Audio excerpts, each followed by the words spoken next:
آج دبئی میں جمعے کے خطبے کا ترجمہ آپ کی خدمت میں پیش کرتا ہوں۔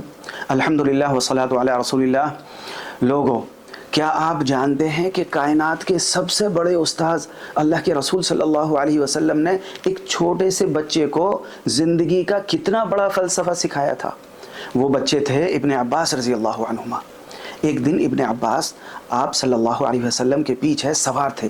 آپ صلی اللہ علیہ وسلم نے کمال شفقت سے ان کو مڑ کر دیکھا اور ان کے معصوم دل میں یقین کی وہ شمع روشن کی جس نے ان کی پوری زندگی بدل دی۔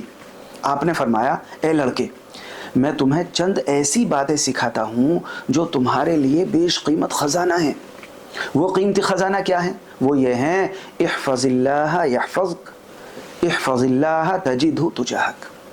یعنی تم اللہ کے احکام کی حفاظت کرو، اللہ تمہاری حفاظت فرمائے گا۔ تم اللہ کے حقوق کا پاس رکھو، تم اسے ہمیشہ اپنے سامنے پاؤ گے۔ سبحان اللہ، ذرا غور تو کیجئے ان کلمات میں۔ اس کا مطلب ہے کہ تم اپنی زندگی کو اللہ کے بتائے ہوئے راستے پر ڈالو، اپنی آنکھوں، اپنے کانوں اور اپنے دل کو گناہوں کی آلودگی سے پاک رکھو۔ اگر تم نے اپنی جوانی اور اپنی تنہائیوں میں اللہ کا لحاظ رکھا تو وہ تمہاری جان، تمہارے مال، تمہارے گھر کی خود وہ حفاظت کرے گا۔ وہ تمہیں وہاں سے راستہ دے گا جہاں سے تمہارا گمان بھی نہ ہوگا۔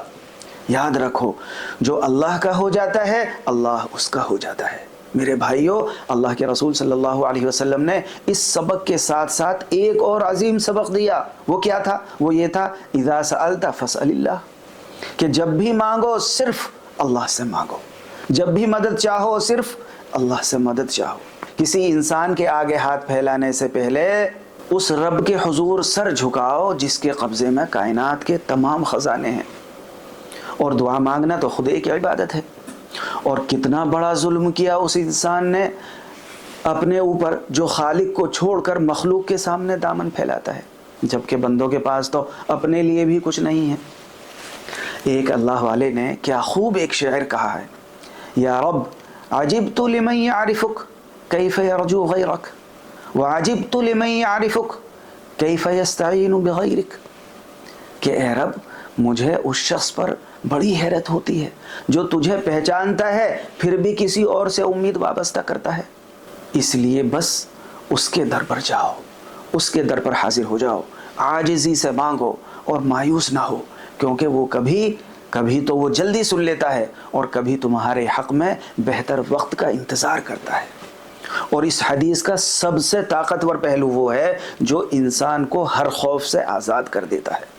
اللہ کے رسول صلی اللہ علیہ وسلم نے ابن عباس سے آخر میں یہ بھی فرمایا تھا، وَعْلَمْ أَنَّ الْأُمَّةَ لَوِ اجْتَمَعَتْ عَلَىٰ أَن يَنْفَعُوكَ بِشَيْءٍ لَمْ يَنْفَعُوكَ إِلَّا بِشَيْءٍ قَدْ كَتَبَهُ اللَّهُ لَكَ۔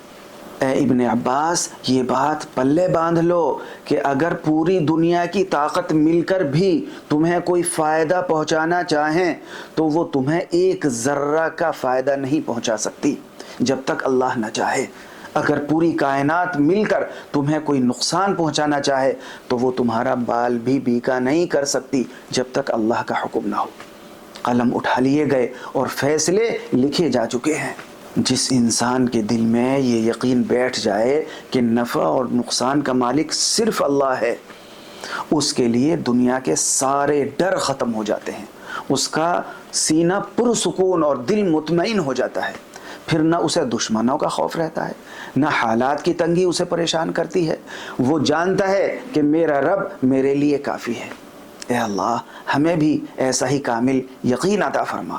اے دعاؤں کو سننے والے، ہمارے وطن کو، ہمارے پیارے ملک متحدہ عرب امارات کو اور اس کی قیادت کو ہر شر سے محفوظ فرما، اور اس میں رہنے والے ہر شخص کو اپنی حفاظت میں رکھ، ہمارے سپاہیوں کو اپنی پناہ میں رکھ، اور ہمارے صدر شیخ محمد بن زائد اور شیخ محمد بن راشد کو اور ان کے تمام ساتھیوں کو خیر کے کاموں کی توفیق عطا فرما، ان کی عمر میں برکت عطا فرما۔ اے اللہ، ہمارے ان بزرگوں اور شیوخ پر بھی اپنی رحمت نازل فرما جو اس دنیا سے رخصت ہو چکے ہیں۔ ہمیں اپنے والدین کا فرما بردار بنا اور تمام مسلمانوں پر اپنا خاص رحم و کرم فرما۔ آمین یا رب العالمین۔